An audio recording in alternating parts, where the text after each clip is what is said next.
Hello and welcome back. Today we've got another £200 worth of 10p's we're hunting through. We've got a bag of sealed bags here and a bag of bagged bags. So we'll get to see which bag gives us more luck. But ideally we want some alphabet 10p's. This is our 2019 book. We've never completed it, but we've got good progress. We have A, C, D, E, F, G, H, I, J, K, L and M, N, O, P, R, T, U, V and X. So 6 still to go, isn't it? Isn't it? 2, 4, 6. Yeah, 6 still to go to finish book 1. Now the 2019 is a solo minted, so hard to find. We started another 2018 book. This is in fact our third 2018 book. We've got some good progress on this one too. A, E, G, I, K, M, Q, P, T, V, X and Y. So again, plenty still to fill for this book. So let's get into the bag and see what we get. Okay then, whilst the hunt is ongoing, I'm going to be going through some of the comments recently left on my videos, replying to some of them. So if you do get a random love and a like from me, but no reply, it's because it's gone into my 10p Q&A question bank. We're going to start with Luna Vision says, what would the edge inscription on a Lord Kitchener mule era be? Oh, very good question. So, I would assume it's the same as the Lord Kitchener coin, all the lamps are going out across Europe or whatever it says. Yeah, I think that's got to be the case. It's a bit complicated because the edge inscriptions are put on at a separate point to the minting process. So the edge inscriptions are put onto the outer rings before it gets a hole punched inside it for the inner bit to go in, and it's a separate machine that then strikes the coins. So I assume it's the correct edge inscription for the Lord Kitchener £2 coin. It's just that the obverse die in the machine has been put in wrong, and they put the obverse for a different coin in. I would assume is the case. I would have to ask someone who has one, and I don't think I actually checked when I actually had one in my hand to be able to tell you, but it's an interesting thought. Mr. Lil Oaks says, hi, I am late to the party of coin collecting in 2024, but they always say, well, I can't read here, but they always saying, but the saying always goes, never too late. And with getting interested and starting this journey of coin hunting, I took my first journey to my local bank and became a pain for them. Please can I have £200 in £2 coins and £100 of 50p coins? Me and the bank worker had a very good chat and a giggle and left the conversation at see you 2 to 3 times a week for the bulk exchanges. Have a nice day. Well, there we go. Fantastic. I'm glad that it's a message from someone about being able to get their hands on coins, because most of the time it's people messaging me saying, my bank won't let me have these coins, what can I do? So it's great to see that you have found a bank that's able to do that, and I hope you get some amazing finds in your future hunts. Right, couple of comments. We've got Martin Ryan says, Christopher, as your bank manager, please stop buying those gold coins. Christopher, look into my eyes. When I snap my fingers, you will buy all the little gold dots, sponsored by the Royal Mint. So these are the 1/40th of an ounce coins that seem to be coming out every time the Royal Mint releases a new coin. There's a 1/40th ounce gold coin.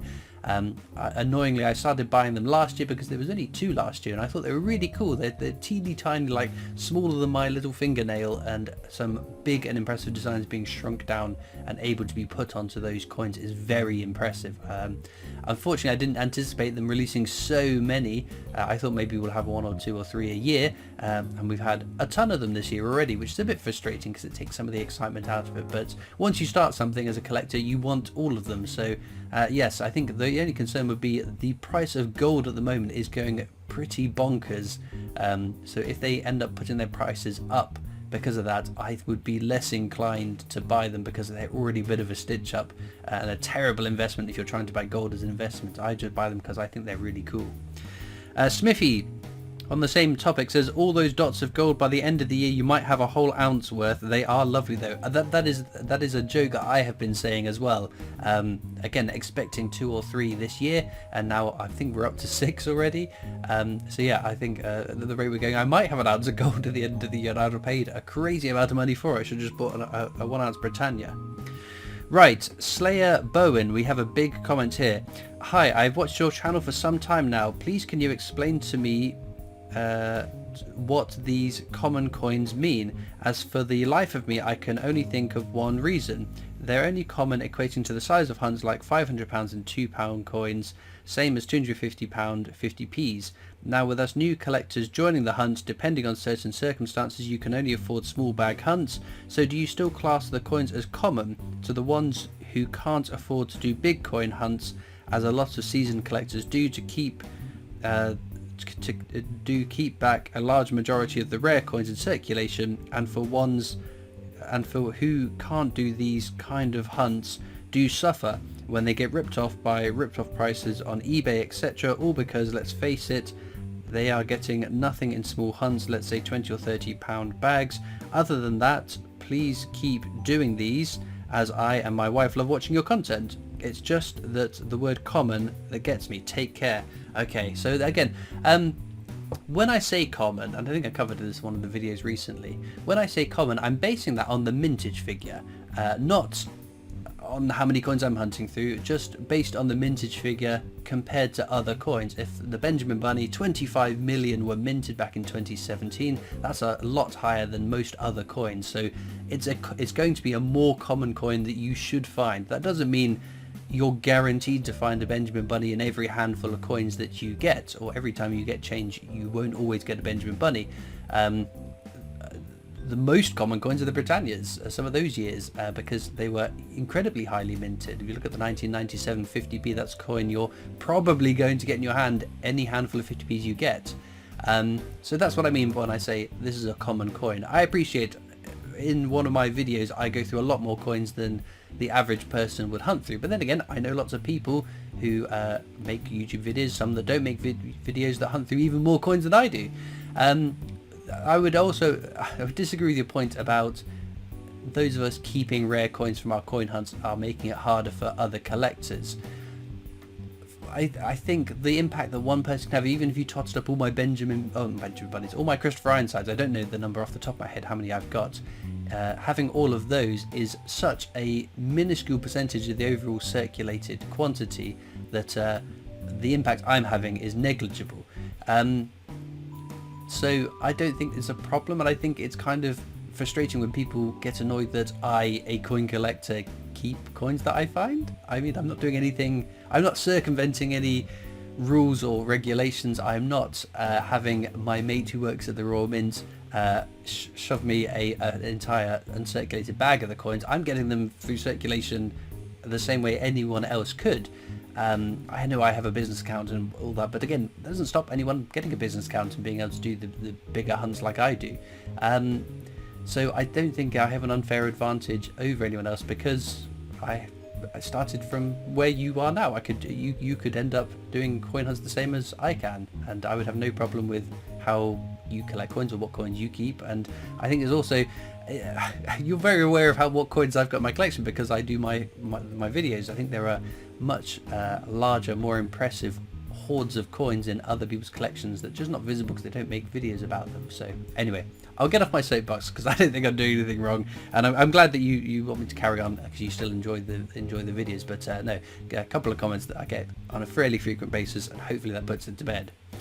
Okay, My Station says, hi Christopher Collects, how much do the rotation error coins sell for? Also, do monetary notes ever have errors? Okay, banknotes, there will be errors on banknotes. I'm not the person to ask that because banknotes really don't do it for me.